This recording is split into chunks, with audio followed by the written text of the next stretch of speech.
오늘 제가 시간 관계상 한 절만 읽었는데 오늘 이 본문을 좀 이해하려면은 고린도전서 1장부터 4장까지 좀 읽으셔야 되고요. 특별히 그 많은 건 못 읽어도 오늘 집에 가셔서 3장은 꼭 읽어봤으면 좋겠습니다. 특별히 선교에 관한 샌더 그 과정을 다 마치고 나서 제가 준비한 말씀입니다. 선교를 어떻게 해야 되고 교회와 선교는 어떤 관계로 해야 되는가라고 해서 제가 준비한 말씀이기도 합니다. 여러분 잘 알다시피 고린도 교회는 지금의 현대 교회와 너무 흡사합니다.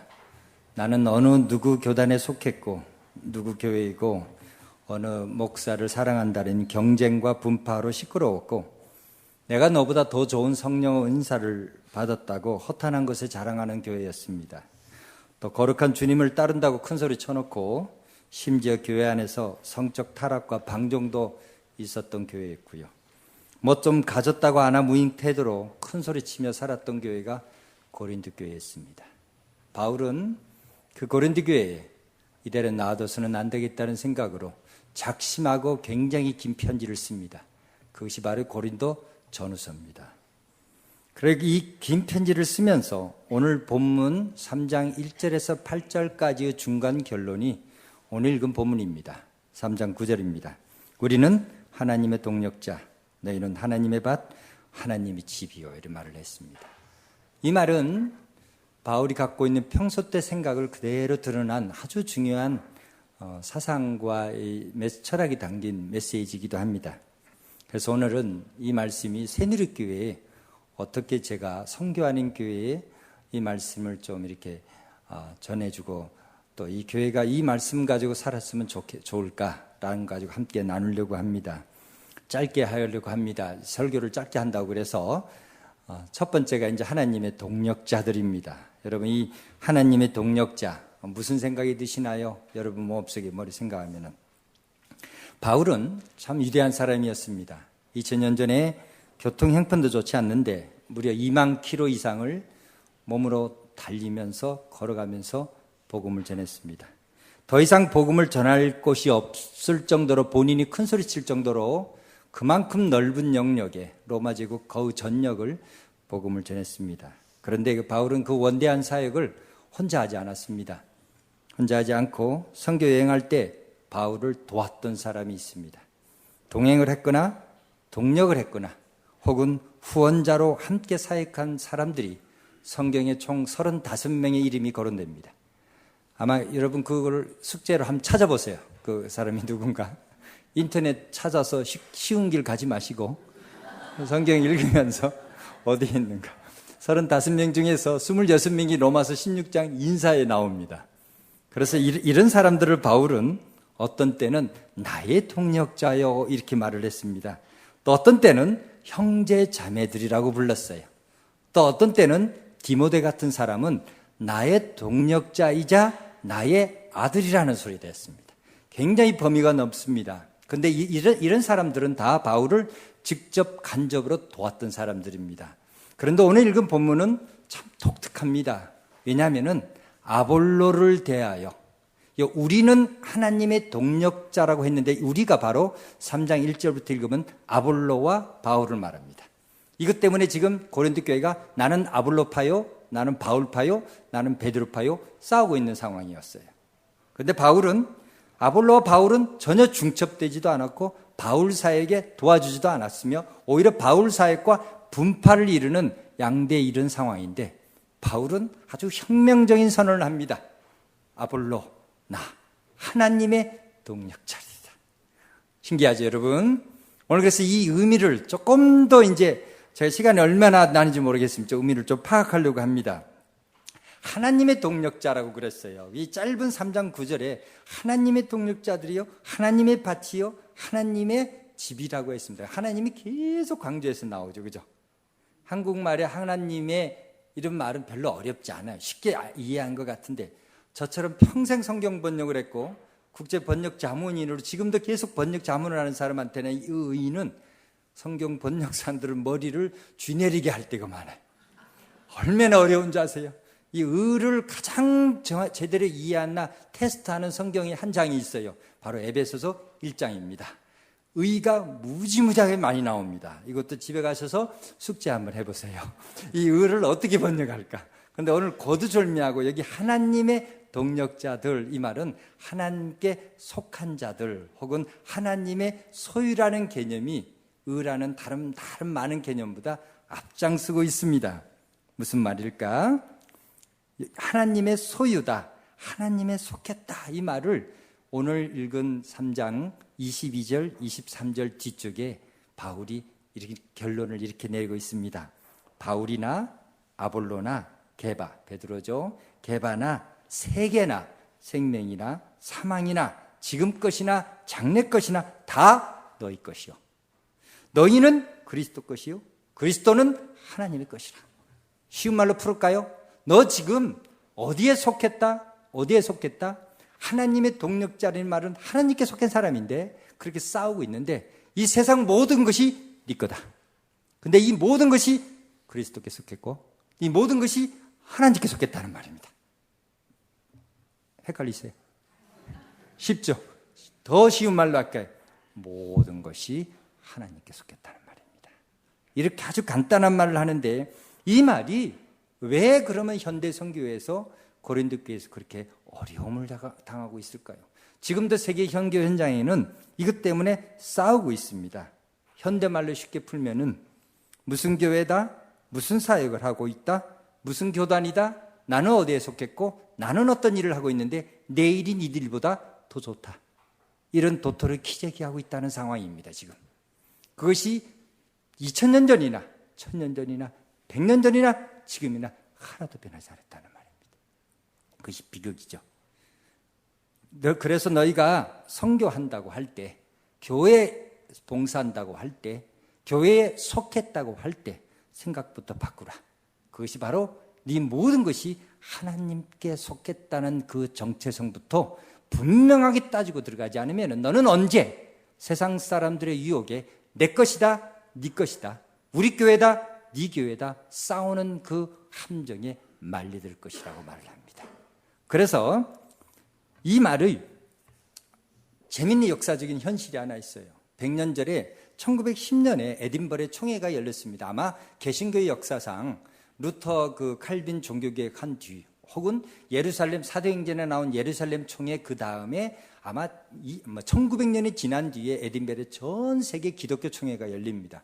거기에 중국 대표도 갔고 한국이 막 선교사가 시작한 한국이 1885년 기점으로 말하면 25년이 지난 후에 한국 대표는 윤치호 선생이 갑니다. 여러분 윤치호 장로라고 들어보셨나요? 에모리 대학에서 나오고 공부까지 했습니다. 처음에는 신앙이 감리교 그 장로로 아주 잘 컸는데 나중에는 친일파 때문에 친일 사역을 해가지고 한국 교회에서 많이 잊혀지는 장로이기도 합니다. 그 윤치호 선생님이 대표로 에딘버러 갔습니다. 영어를 잘하시니까 미국에서 공부하셨고 그 중국 대표도 갔었죠. 그때 유명한 말을 하죠. 중국 대표가 너희들 지금 서양 선교사들이 중국에 와가지고 선교를 한다고 그러는데 우리 중국인들은 침례교든 장로교든 감리교든 우리는 관심 없습니다. 우리한테 하나의 예수 그리스도로 된 한 복음을 알려주십시오. 이런 말을 했습니다. 그런데 100년이 지난 뒤에 지금도 똑같은 일이 일어나고 있습니다. 제가 얼마 전에 몽고를 갔다 왔는데 몽고에서도 300만 인구 중에서 1.25%가 기독교인입니다. 한국 선교사가 선교를 가장 잘했다는 나라 중에 하나가 몽고입니다. 그런데 애석하게도 그 몽고 사람들은 몽골 기독교인들은 교단이 없습니다. 모두가 다 한 그리스도 안의 형제인데 그거를 갈라놓는 사람이 선교사들이요. 갈라놓는 사람들이 교회라는 말입니다. 몽고만 그런 게 아닙니다. 모든 것 하나님께 속했다나 이것에 분명한 정신이 없으면은 여러분 사역과 일은 의미가 없게 돌아간다는 말. 이것이 바울이 하고 싶은 말입니다. 너 싸우고 있지 니네들. 잘났다고 서로 도토를 키재고 있지. 그걸 말하고 있어요. 이 말에 좀 더 분명하게 나온 것이 누가복음 10장 2절입니다. 예수님이 70인을 파송합니다. 파송하면서 제자들에게 재미있는 명령을 합니다. 제자들을 딱 파송, 먼저 예수님이 가시고자 하는 마을을 들어가기 전에 70명을 파송하면서 추수할 것은 많되 일꾼이 적으니 그러므로 추수하는 주인에게 청하여 추수할 일꾼을 보내주소서 하라. 처음에 저는 이거를 성경 번역할 때 이 구절을 그냥 등한시럽게 읽다가 번역하려고 하니까 조금 이상했어요. 왜냐하면 번역하기 전에 성경 공부를 하는데 우리 같았으면은 추수할 곳은 많은데 일꾼이 적으면은 내가 지도자라면 일꾼을 많이 만들어내라 이렇게 해야 되는데 안 그렇습니까 여러분? 예수님은 거꾸로 가르쳤어요. 어떻게 말했냐면은 일꾼이 부족한데 당연히 일꾼을 많이 만드는 게 아니라 제자를 많이 만드는 게 아니라 이렇게 말했어요. 추수하는 주인에게 청하여 추수할 일꾼을 보내주소서 하라. 여러분 어떻게 생각하시나요?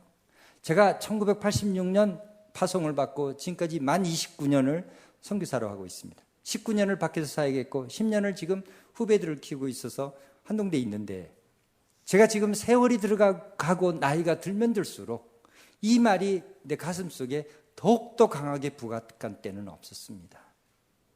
정말 하나님의 사역자는 하나님이 보내셔야 된다는 말입니다. 그걸 어떻게 할 수 있을까? 몰라요. 우리는 몰라요. 성경에 힌트는 있어요. 열매를 보고 안다고 그랬어요. 저 사람이 가짜인지 진짜인지 몰라요. 그런데 1년이가 2년이가 10년이가 20년이가 하면 열매를 통해서 드러난다는 말입니다. 이것은 굉장히 중요한 도전이요. 저희도 제가 사역을 해보니까 파푸아뉴기니아 맥기어 부족에서 성경 번역을 하는 성경을 완성하는 그 과정 동안 수많은 사람들이 내 옆에 스쳐 지나갔고 수많은 사람들이 제 훈련을 받았으며 그러나 세월이 가자 5년이가 10년이가 11년이가 12년이가 가니까 그 과정 속에서 하나님이 부르시지 않는 자는 떨어져 나가고 열매를 통하여 문제와 그 상황을 어지럽게만 만든다는 말입니다. 아시겠습니까 여러분? 하나님의 동력자들, 그 말은 세계선교 역사를 봐도 그래요. 하나님의 동력자들은 반드시 출발점이 하나님께 속한 동력자들이어야 된다는 말입니다. 하나님에게서 나와야 된다는 말이죠. 너무 추상적인 단어라서 안 들어올지도 모릅니다. 제가 한 가지 예를 들죠. 1990년 되기 전까지 공산권은 문을 열지를 못했습니다. 여러분 제가 잘 알죠. 옛날에 그런 그 회계권이라는 선교사가 되기를 원했기 때문에. 그런데 그 공산권에 들어가기 위하여 옛날 문 열기 전에 성경을 반입하는 자는 어떻게 한 줄 아세요? 성경책 갖고 못 들어가니까 잡히면 죽으니까 어떤 때는 고문받고 영화방에 들어가서 옷을 벗고 온몸에 스카치 테이프로 성경책을 찢어서 붙이고 들어간 사람도 있었습니다. 대한민국 교회도 똑같은 현상이 일어났어요. 만주에서 존 로스가 성경한 성경 번역을 한국에 반입하려니까 만주 국경, 압록강 국경 검문소에서 아무도 반입시키지 않았어요. 우리 믿음의 조상들은 어떻게 앉았어요? 목숨 걸고 성경을 반입했죠. 때로는 성경이 옛날 한지로 돼서 이중으로 돼 있어요. 그래서 그 거꾸로 뒤집으면은 성경책을 풀어서 연습장이 백지가 나와요. 그럼 검문소 통과할 때 이건 백지다고 하면서 들어오기도 하고 어떤 때는 낱장을 하나씩 뜯었어요. 성경책을. 그래서 어떤 때는 새끼줄을 꼬아서 배낭이 짊어지고 와서 한국에 들어와서 새끼줄을 다리미로 피웠던 것입니다. 여러분. 공산권도 마찬가지였죠. 그런데 그들이 수많은 박해를 당하면서 나중에 1990년 초에 문이 열렸습니다. 그러면 하나님의 방법은 뭔지 아세요? 그 공산권 문은 사실은 그 누가 선교해야 돼요? 그동안 준비했고 눈물 뿌리고 피땀 흘렸고 고통받았던 그 사람들이 공산권에 들어가야 돼요. 안 그렇습니까 여러분? 그들의 기도와 간구로 문이 열렸죠. 그런데 여러분 한국교회 잘 알잖아요. 세계교회 잘 알잖아요. 공산권 문이 열리자 준비하지도 않은 사람이 막 들어가기 시작했어요. 그 지역에 들어가서 선교지를 헤집고 다녔어요. 한 영혼이라도 빨리 구원시키면 된다는 그런 명제에 합해 언어와 문화도 배우지 않고 막 프로젝트 하면서 교회도 막 짓기 시작했어요. 남은 결과는 무엇입니까? 지금 무려 얼마가 25년이 지났죠. 여러분 그 지역 가면서 선교 현장을 목격하고 있지 않아요. 수많은 사람들이 오메 이게 아닌게벼. 심각하게 말하도 너무 이렇게 하니까 심각해서 표정도 짓지도 못하신 것 같아요. 하나님께 속한 동력자라는 것은 바울은 그런 정신을 너무 갖고 있어요. 누가복음 10장에 이제 제자들을 파송했는데 다시 돌아옵니다. 제자들이 이렇게 기쁨에 뛰면서 이렇게 예수님한테 보고를 드려요. 70인분을 다 보냈는데 누가복음 10장 17절에 20절에 제자들이 주님 막 놀래십니다. 충청도 말로 해야 돼요. 놀래시유. 주님이 우리를 보낼 때 이리떼에 들어가는 양과 같아, 어린 양 같다고 그랬는데 막상 가보니까 별거 아니유.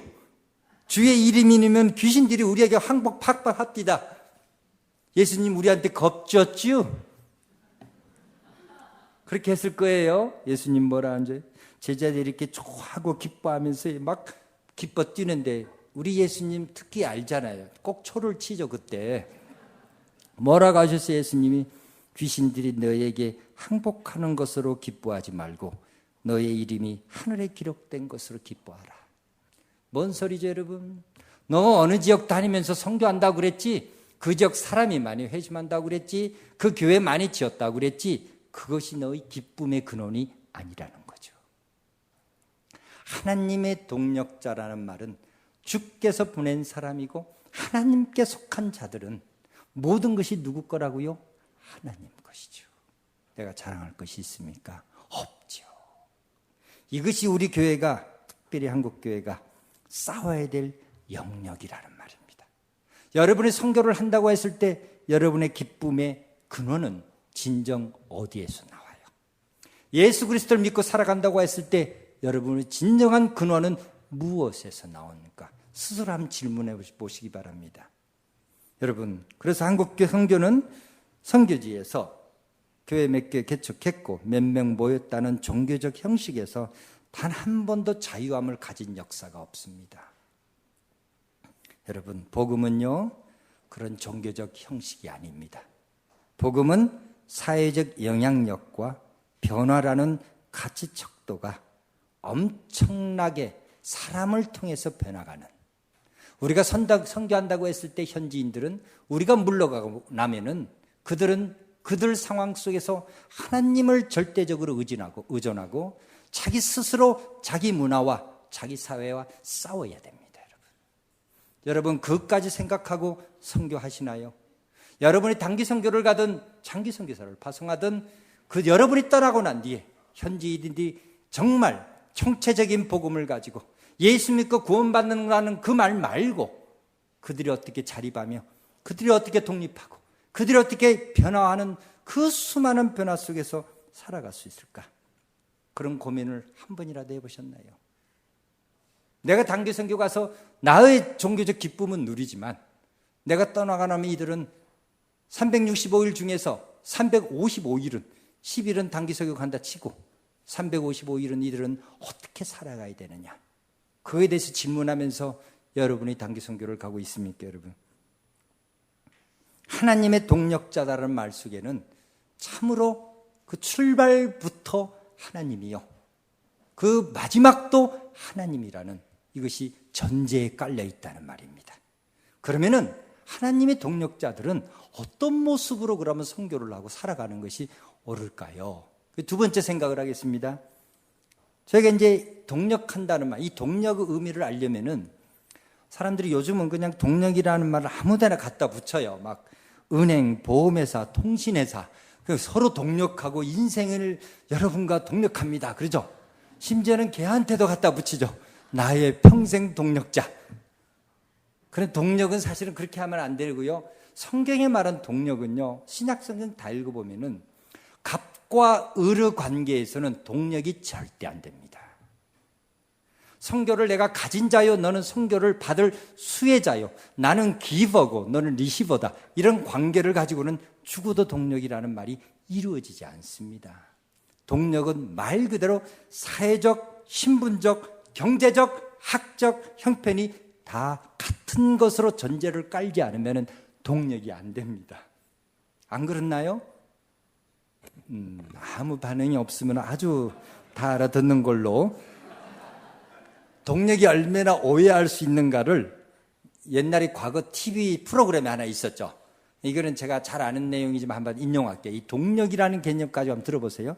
여러 나라 이런 TV 프로그램이 있어요. 할아버지가 글자를 받으면은 할머니한테 설명하면은 할머니가 글자를 알아맞히는 거예요. 그죠? 할아버지가 천생연분을 받았어요. 그래서 할아버지가 막 설명하죠. 할아버지가 할머니가 그러니까 가장 이 말을 알아듣기 위하여 할머니한테 이런 말을 합니다. 아주 자신 있게. 우리 둘이 같은 사이 이랬어요. 그런데 할머니가 말했죠. 자동적으로 왼수 이랬어요. 아, 자네와 나를 같은 사이. 왼수. 아니 두 글자 말고 네 글자 이랬어요. 유튜브에 다 있습니다. 네 글자 이랬더니 뭐라는 줄 아세요? 할머니가 또 오토매틱하게 자동으로 망설임도 없이 평생 왼수. 할아버지 입장에서 보면은 평생 동반자요 동력자로 살았습니다. 할머니는 평생 왼수요. 선교 현장이 똑같이 일어나는 사람입니다. 내가 프로바이더, 내가 가진 자요. 갑으로 가면은 받는 자, 갑의 입장에서는 평생 동력했어요. 그런데 받는 자는 평생 노예였어요. 성교는 이걸 유식한 말로 좀 문자를 쓰면은 성교는 동력을 한다고 했을 때는 강자로서 선교를 하는 것이 아니라 약자로서 선교한다고 그래요. 약자로서 선교. 약자가 누구죠? 예수님이 약자였고 바울이 약자였어요. 가진 게 없었고 아무것도 내세울 것이 없었다는 거예요. 그들이 떠나면은 바울이 가진 것이 없는 거죠. 그것이 하나님의 동력자들의 모습이었습니다. 왜? 모든 것이 하나님께 속했기 때문에 그래요. 하나님의 동력이 약자로서 선교를 하지 않고 강자의 자세를 가지고 살면은 어떤지는 제가 한국 교회를 보고 똑똑히 보고 있습니다. 제가 24살에 예수를 믿었어요. 1980년이 24살인데 이제 제 나이 빨리 계산이 나오겠죠. 35년이 지났습니다. 지금 우리 집안이 불교 집안이고 대대로 예수의 옛자도 몰랐습니다. 24살 될 때까지. 아직도 우리 친척 중에서 우리 집안만 기독교 집안입니다.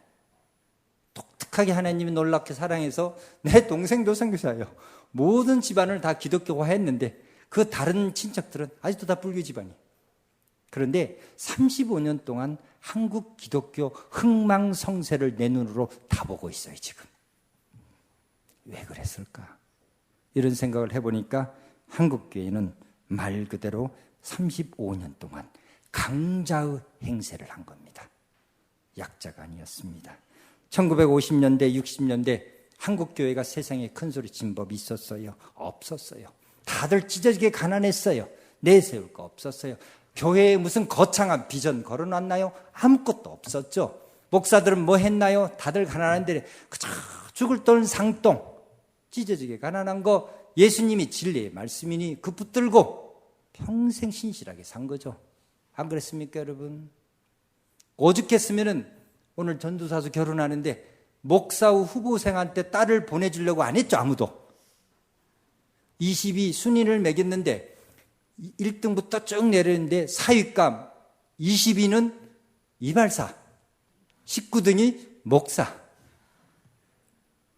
그런 약자가 어느 순간에 강자로 올라가기 시작해서 한국교회는 큰 소리치기 시작했죠. 약자로 있을 때 죽을 똥 살똥 예수 그리스도 십자가가 사람들이 알아주든 안 알아주든 진리의 영역으로 살았을 때는 이유가 어떻든 결과적으로 볼 때 하나님이 한국교회를 발전시켰죠. 거기에 무슨 많은 요소들이 있을 거예요. 그러나 이유가 어쨌든 전 세계 교회를 놀래킬 정도로 한국교회가 부흥성장했죠. 그러나 어느 순간에 한국교회가 커지고 돈 있고 힘 있고 등 따시고 배부르자 한국교회는 고난과 가난도 잊어먹고 힘든 것도 다 까먹었으며 게다가 교회는 돈 있고 힘 있다고 국내외적으로 선교지 막 다니면서 밀어붙였어요. 선교 이렇게 하면 된다. 안 하면 무인격으로 가고 세상 사람들이 교회를 비난해도 니들이 성령도 없는데 우리 기독교인들을 알아? 하면서 멋대로 했어요.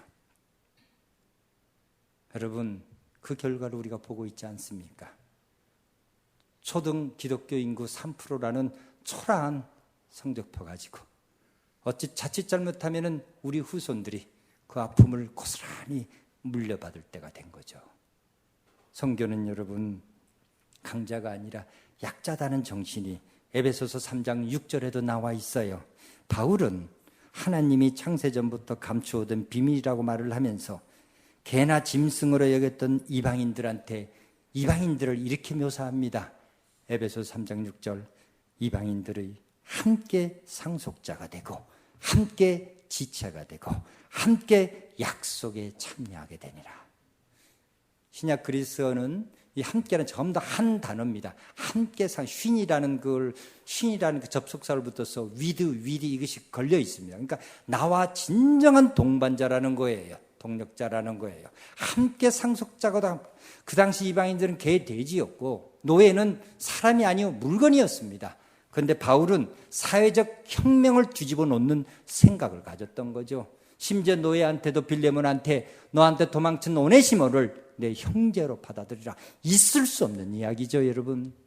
지금은 우리가 민주주의에 살고 있으니까 그런 소리 하지만 그 당시 상황에서 노예를 형제 자매로 부르고 이방인들을 나와 함께 같이 자라난 자로 자란다. 있을 수 없는 이야기. 선교를 하시는 것은 우리는 선교를 한다 하면서 선교지 사람들은 영적으로 뒤떨어졌다고 생각해요. 그 사람들이 좀 없다고 해서 그 사람들을 낮게 보고 깔보기 시작할 때도 있고 막대할 때도 있어요. 우리가 원하는 대로 선교지 사람들은 여기가 긁어달라고 그러는데 자기가 갖고 있는 선교 목표는 여기 가서 막 여기를 피나게 긁어요. 여기는 계속 가렵고 자기 어젠다를 갖고 간다는 말입니다. 현지인들은 선교사를 그냥 산타클로스처럼 크리스마스 때 선물 주는 자로 인식할 뿐인데 자기가 하는 일은 다 거룩하고 옳다고 갈 때가 많습니다. 정말 우리가 영성이 뛰나요? 아릴라가 공부했던 단따망이라고 있습니다. 이번에 제가 네팔에 가서 또 컨설팅하고 왔습니다. 9월 달에. 단따망 목사는 참 위대한 사람이요. 공부할 때 한국인이나 외국인 모두가 그 네팔에서 온 단따망 목사의 영성 앞에 다 주눅이 들 정도로 대단한 사람이었어요. 단따망 옛날에 세례 받을 때 뭐 가지고 세례를 받은 줄 아세요? 옛날에 네팔은 예수 믿으면은 감옥을 6년 가는 헌법이 아직까지도 있습니다. 지금 한참 힌두교로 가야 되는 헌법 수정이 지금 이루어지고 있는데 네팔에서 우리는 세례를 받을 때 첫 질문이 주 예수 그리스도를 너 구세주를 믿느냐? 이렇게 질문을 합니다. 옛날 단따만 목사 세례 받을 때 첫 질문이 뭔지 아세요? 예수 그리스도가 아니라 너 지금 세례 받으면은 감옥 6년 가야 되는데 Are you ready? 한 겁니다. 준비됐느냐? 단따망 예, 준비됐습니다. 하고 세례를 받은 겁니다. 나이 16살 때. 여러분, 누가 영성이 많죠? 아직도 선교지에는 분명히 우리한테 배워들 것도 많고 우리가 같이 나눠줄 것이 많습니다. 그러나 우리가 가르치는 자요, 너희가 배울 자로 갔으면 망한다는 소리입니다. 서로 배우려는 동력자, 지체의식을 가지 않으면 우리는 죽습니다. 한국교회 약해지는 모습, 타락해가는 모습, 다 그런 모양새로 지금까지 이루어져 왔습니다. 마지막으로 이 바울은 이런 결론을 합니다. 너희는 하나님의 밭이요 하나님의 집이라. 우리는 할 때 사역자지만 너희는 고린도 교회 성도들입니다.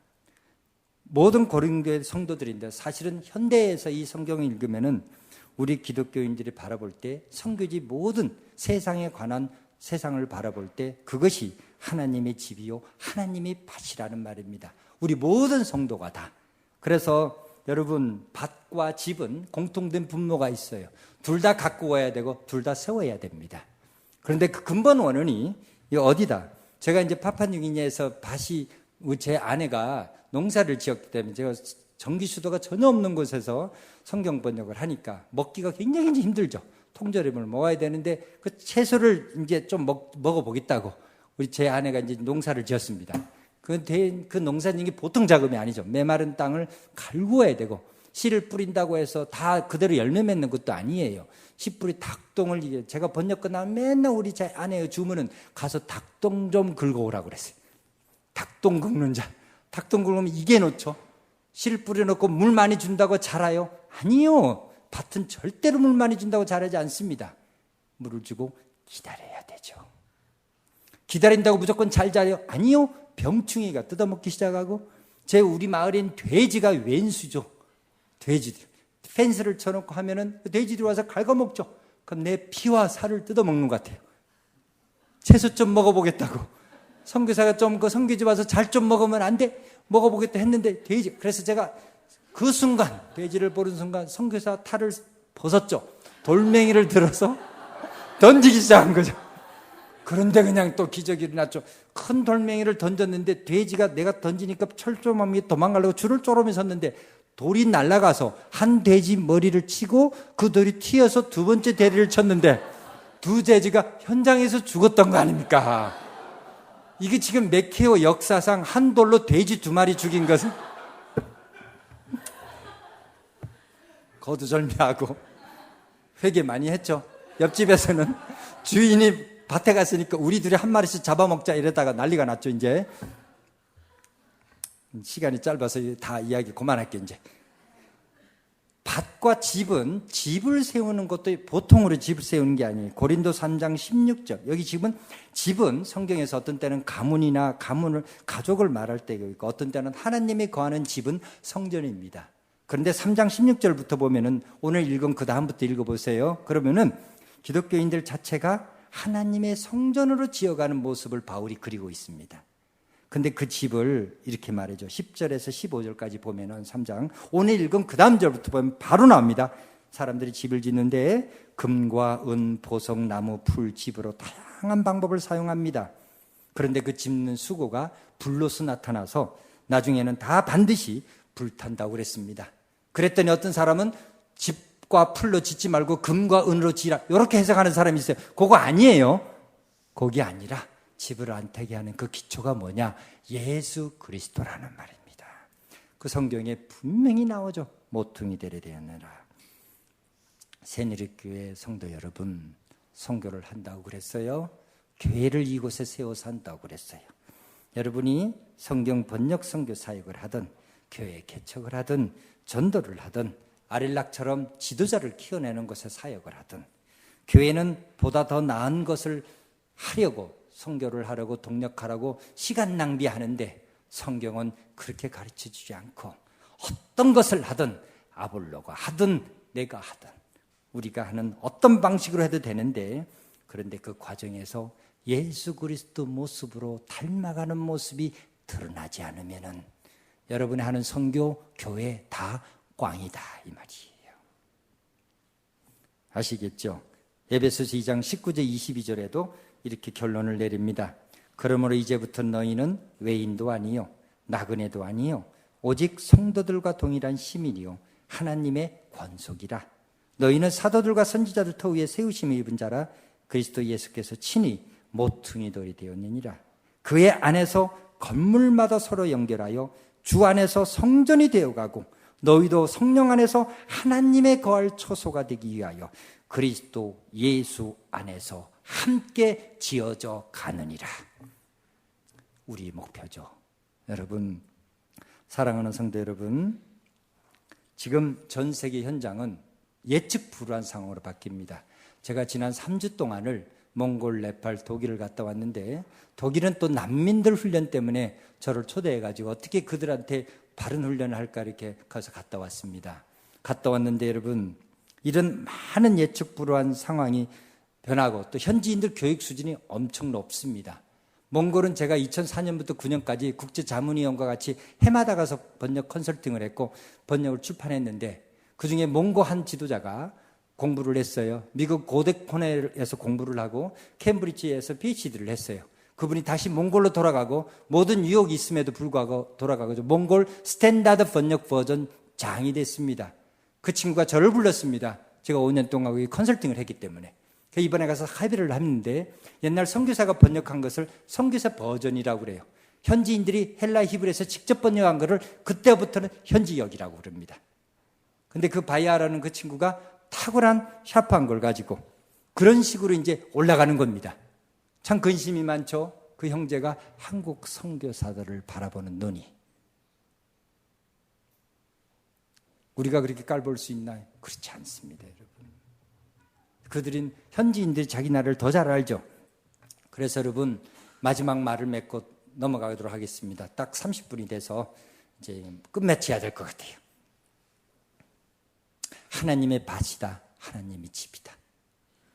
여러분, 새누리가 추구하는 선교는 최종 목표가 예수 그리스도 안에서 하나님의 거하실 집으로 지어자는 가는 과정 속에 있습니다. 그리고 그 집이 드러낼 것은 예수 그리스도이지 여러분의 공적이 아닙니다. 그런 자신 없으시면 선교하시지 마세요. 선교사들 믿지 못할 것 같으면 후원해 주시지 마시고 믿으면 기다리셔야 됩니다. 예수 그리스도 이름으로 쓸데없는 걸 요구해서도 안 돼요. 우리는 이 지어져는 과정에 하나님의 동력자들은 증인들입니다. 증인들은 하나님께 속했기 때문에 내세울 것이 없는 자들입니다. 뭘 증명해서도 안 되는 자들이고 하나님을 경험했고 하나님을 배웠던 것을 내가 사람들 앞에 삶의 이야기로 드러내는 겁니다. 우리 기독교인들은 항상 내가 만난 하나님을 사람들한테 들려줄 삶의 이야기를 갖고 있는 자들입니다. 그것이 빈약해져서 세상이 듣기 싫어하는 거예요. 세상 사람들은 우리 이야기를 아직도 듣고 싶어 하는데 우리는 너무나 우리 삶이 초라하고 빈약해서 하나님에 속한 증인으로 살지 못했기 때문에 그 이야기가 없을 뿐입니다. 이때에도 너무나 빈약해서 안 듣는 거죠. 사랑하는 성도 여러분, 세 가지로 요약했습니다. 첫째는 하나님의 동력자들이라고 그랬는데 우리 모두가 다 하나님 안에서 정체성을 누리고 하나님께 결국 돌아가는 그런 자라는 것을 기억하시기 바랍니다. 두 번째는 하나님의 동력자들은 항상 약자로서 살아가고 약자로서 선교한다고 그랬어요. 갑과 을의 관계가 아니라 진정한 동반자로 간다고 그랬어요. 마지막으로 세 번째는 우리가 추구할 것이 결국은 예수 그리스도 안에서 하나님의 거하실 처소, 그 집이 되기 위하여 우리가 수고하고 애쓰는 거라고 그랬습니다. 새누리교회가 그런 교회로 쓰임받기를 기도합니다. 대전이 한밭이라고 그랬죠. 큰 밭. 근데 대전이 우리 한국에서 귀추가 주목될 때는 변화의 시점에서 대전이 눈에 들어왔죠. 옛날에는 산골 동네였죠. 일제시대 때 경부선 지을 때부터 대전이 눈에 들어왔습니다. 지금 세계 현장이 너무 많이 바뀌는데 이런 변화의 와중에 대전을 다시 한번 하나님이 쓰임받기를 또한 기도합니다. 그 중에 새누리교회가 있어서 주 그리스도 영광이 이름이 날로 퍼지기를 감사하면서 또 기대하면서 기도하겠습니다. 감사합니다. 하나님, 부족한 저를 세우시고 함께 나누게 하시니 감사합니다. 매우 짧은 시간에 하나님의 말을 같이 나누었지만은 이 오늘 말씀, 우리는 하나님의 동력자들이요 너희는 하나님의 밭이요 하나님이시다는 말을 마음속에 깊이 새기고 생각날 때마다 이 말씀을 사용하셔서 하나님의 일을 할 때, 귀하게 세상에 나아갈 때 예수 그리스도의 영광을 위하여 쓰임받기를 간절히 빕니다. 이 교회를 주께 드려오니 마음껏 사용하여 주시옵소서. 감사드리고 예수님 이름으로 기도하였습니다.